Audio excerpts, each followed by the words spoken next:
जी हाँ भक्तों, प्रदीप मिश्रा आज के उपाय हमारे चैनल में आपका हार्दिक स्वागत है। शिव पुराण की कथा कहती है, मान लो कोई हड्डी से जुड़ा हुआ रोग, नेत्रों से जुड़ा हुआ, मस्तिष्क से जुड़ा हुआ कोई रोग रहता है। जी हाँ भक्तों, पंडित प्रदीप मिश्रा जी जो आज बताने वाले हैं महा उपाय में, आप उसको ध्यान से सुनिएगा।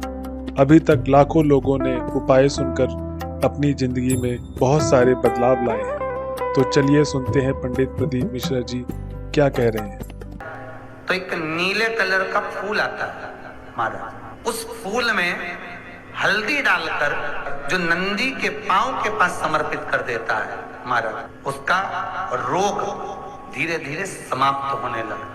लिंग पुराण कहती है कि नंदीश्वर भगवान के सामने जो पुष्प समर्पित करा जाता है उसको, ये तो लिखा था स्कंद पुराण और शिव पुराण। लिंग पुराण कहती है जो फूल आपने समर्पित करा उसको लाकर पानी की बाल्टी में डालकर आप स्नान भी कर सकते हो। उससे भी हड्डी के जितने रोग होते हैं उसमें आराम लगने लगता है। जैसे कहीं शरीर नहीं चल रहा, हाथ झुन्न पड़ रहा है, हाथ काम नहीं कर रहा, हाथ में झुनझुनी आ रही है, कंपन आ रहा है, उसमें भी ये प्रयोग काम। जैसे मान लो कोई काम ऐसा है कि उसमें पैसा तुम्हारा आ ही नहीं रहा, बहुत घाटे पर घाटा जा रहा है, नुकसान बहुत हो रहा है और कोई काम हो ही नहीं रहा, तो महाराज एक लाल वस्त्र में पीली सरसों रखकर और उसके अंतर्गत कुछ भी एक, या तो बमुल का कांटा ना मिले तो गुलाब का कांटा ही उसके अंतर्गत रख लीजिए और उसको शिव मंदिर का स्मरण कराकर शंकर भगवान का नाम लेकर रू रू भैरव, कौन सा भैरव है उसकी भी कथा भी आने वाली है। ये दारुक नाम के राक्षस का संहार करने के लिए जब माता अवतार लेगी तब शंकर भगवान बच्चे का रूप रखकर रोएंगे, तो शिव जी का एक नाम होगा रू रू भैरव। ये भैरव कहां पर रहता है, तो कहा ये शमशान में रहता है। कहां रहता है ये भैरव? शंकर का जो एक अवतार है रू रू भैरव, ये भैरव अवतार शमशान में रहता है। तो इस भैरव का काम क्या है, तो कहा शमशान में, शमशान की जो अग्नि होती है भले गीली लकड़ी रहे, भले उसमें कोई पदार्थ डाले ना डाले, थोड़ी देर में वो अग्नि रूरू आवाज, हल्की सी शमशान की जो अग्नि जलती है उसमें एक आवाज आती है। आप वैसे कोई अग्नि जलाएंगे ना उसमें आवाज नहीं आएगी, ध्यान देना। हमारे शमशान में अगर जो लोग गए होंगे मुर्दा जलाने के लिए, तो अगर वो एकांत में बैठेंगे तो उसमें से एक आवाज आती है रू रू की। तो रू रू भैरव का काम होता है कि उस चिता की अग्नि को तेजता प्रदान करना। फिर चिता की अग्नि ऐसी एक बार अगर भनक गई तो फिर ऐसी जलती है, ऐसी जलती है, तो उसमें रू रू की हल्की सी आवाज आती है। कई लोग कहते हैं हवा की आवाज, पर वो तो शिव पुराण कह रही है कि उस सरसों को, कांटे को रूरू भैरव का नाम लेकर, जिस व्यापार जो नहीं चल रहा है, दुकान जो नहीं चल रही है, उस दुकान के सामने, उस व्यापार के सम्मुख में उसको जला दिया जाता है, जो सुख का भान कराती है, व्यापार की उन्नति के लिए, समृद्धि के लिए, लक्ष्मी के लिए इसका प्रयोग किया जाता है। संतान नहीं हो रही हो, 19 साल, 20 साल, 25 साल, 30 साल भी अगर हो गए हैं, सफेद आंकड़े की जड़, रजस्वला धर्म के 7वें दिन पति पत्नी दोनों जन जाएं और उस जड़ को निकाल कर लेकर आए। वो जड़ शिवजी पे से 21 बार तुम रूका जी का नाम लेकर घुमाकर लाल धागे में शंकर जी के मंदिर में ही शिवलिंग का दर्शन करते करते कमर पर बांध लें और 3 महीने तक उस जड़ को अपने कमर पर रहने दें। भगवान शिव से प्रार्थना करें, शंकर भगवान का स्मरण करें, शिव भक्ति का रस तत्व ग्रहण करें और बाबा से विनय करें। बाबा चाहेगा तो अवश्य 3 माह के अंतर्गत गर्भ अवश्य ठहरेगा, पर विश्वास हो तो करो, मानो तो गंगा माहू, ना मानो तो बहता। इसमें 3 मृदाओं का वर्णन है, 3 जगह की मिट्टी काया के रोग को ठीक कर देती है। अगर किसी व्यक्ति को चर्म रोग हो गया, कुष्ठ रोग हो गया, चमड़ी सफेद पड़ गई, रोग समाप्त नहीं हो रहा, बढ़ते जा रहा है, औषधियां आपने बहुत कर ली, तो 3 जगह की मिट्टी आपको फल प्रदान करेगी। पहला सूर्य कुंड की मिट्टी, स्कंद पुराण। सूर्य कुंड कहां पर है, तो कहा दतिया और झांसी के बीच में सूर्य कुंड निवास करता है।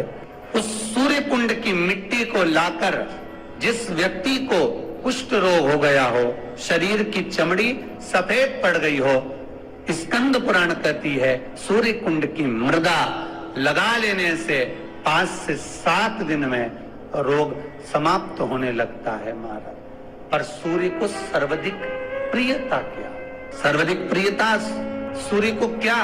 क्योंकि सूर्य तपता है, तो उस तपन को मिटाने के लिए सूर्य देवता के शरीर पर गाय का घृत मला जाता है। जैसे शनि को तेल लगाया जाता है, सूर्य को घृत मला जाता है। इसलिए सूर्य कुंड का एक नियम है कि सूर्य कुंड पर से अगर हम मिट्टी लेकर आते हैं, शरीर पर लगाने के बाद जब शरीर का चर्म रोग समाप्त हो जाए, सफेद चमड़ी अपने वापिस रंग में आ जाए, तब आप जितनी कामना कर आते हैं उतना घी उस सूर्य कुंड के पास में डालना पड़ता है। 1 किलो, 2 किलो, आधा किलो, 250 ग्राम, 25 ग्राम, 50 ग्राम, जो आपने कामना करी है उतना चढ़ाना। पर वो घी गाय का होना चाहिए, और उस घी का प्रयोग कोई नहीं कर सकता। इसलिए आज भी स्कंद पुराण में तो केवल सूर्य कुंड का वर्णन है, घृत का वर्णन है, पर स्थान आज भी झांसी और दतिया के बीच में जो सूर्य कुंड विराजमान है, आज भी वहां पर कुंड के पास में एक घी का कुआं है जिसमें घी डाला जाता है, पर उस घी का प्रयोग कोई दुनिया का व्यक्ति नहीं कर सकता। जो करता है वो शरीर में फपोले पड़ जाते हैं और बाद में सड़कर मर जाता है। 3 जगह की मृदा जीव को सुख का अनुभव कराती है। पहला सूर्य कुंड, दूसरा वर्णन करा है जिस स्थान पर गौ माता को बांधा गया हो और गाय अपने बछड़े को, बछिया को जन्म देती हो, उस स्थान पर उसकी मिट्टी, उसकी मृदा, उस जगह की रज, जब मकान का मुहूर्त होता है, दुकान खोली जाती है, दुकान बनाई जाती है, दुकान में कोई अग्नि का प्रवेश हो, उससे पहले जहां पर गाय ने अपने बछड़े को जन्म दिया हो, बच्चे को जन्म दिया हो, उस स्थान की मिट्टी उस भूमि पर लेपन कर दी जाए तो जिंदगी में कभी संपदा की कमी नहीं हो सकती महाराज। ये दूसरी मृदा स्कंद पुराण वर्णन करती है, धेनु मानस वर्णन करती है। गीता प्रेस गोरखपुर का गो अंक वर्णन कर, जहां पर गौ माता बंदी हो, जहां पर गौ माता नित्य स्मरण करती हो और गाय के बच्चों का जन्म होता हो, और वो भी देसी गाय, देसी बच्चों को जन्म दे, विदेशी नहीं, जर्सी नहीं, जहां पर गौ माता बंधती हो, गाय अपने बछड़े को जन्म देती हो, गाय अपने बछिया को जन्म देती हो, उस जगह की मिट्टी बड़ी प्रबल होती है। यहाँ तक शिव महापुराण की कथा कहती है, स्कंद पुराण कहती है, धेनु मानस कहती है, गीता प्रेस गोरखपुर का गो अंक वर्णन करता है। गौ माता के खुर, गौ माता के चरण जहां पर नित्य प्रति पड़ते हो, नित्य प्रति चरण पड़ने पर गौ माता के खुर में से गोलोचनी निकलती है। वो गोलोचनी सफेद कलर की होती है, उसको आप ऐसे पटक देंगे तो बिल्कुल ऐसा लगेगा जैसे लकड़ी है, पर वही गोलोचनी को आप दूध में डाल देंगे तो चलना चालू कर देगी। उसको कहते हैं गोलोचनी। गो अंक में वर्णन है इसका, स्कंद पुराण में इसका वर्णन। हम ये नहीं कहते कि तुम गौ माता के पाँव में ढूंढना प्रारंभ कर दो, आप तो मत ढूंढो। गौलोचनी जहाँ गिरी है उस रज का भी बड़ा महत्व, अर्थात गाय ने जहाँ बछड़े को जन्म दिया उस भूमि पर गौलोचनी पड़ी है, और वो गौलोचनी हमारे जीवन का सुख का अनुभव करा देती, हमारे जीवन का आनंद का अनुभव करा देती। इसलिए शास्त्र कहता है कि नई दुकान बन रही हो, नया मकान बन रहा हो, नई कोई प्रॉपर्टी आपने खरीदी है और उसमें कोई व्यापार चालू करना चाहते हो, तो पहले गाय जहां पर बछड़ा बछिया को जन्म दिया हो, भले पहले दिया हो, पर जमीन तो वही है, रस तो वही है, वहां की मिट्टी का लेपन करने से वो सुख, वो आनंद, वो संपदा बढ़ जाती है। तीसरी मिट्टी, तीसरी मृदा गोपी भूमि, जिस भूमि पर गोपियां भगवान से मिलने के लिए गई थी और इंतजार करते करते कब द्वारका नाथ आएंगे,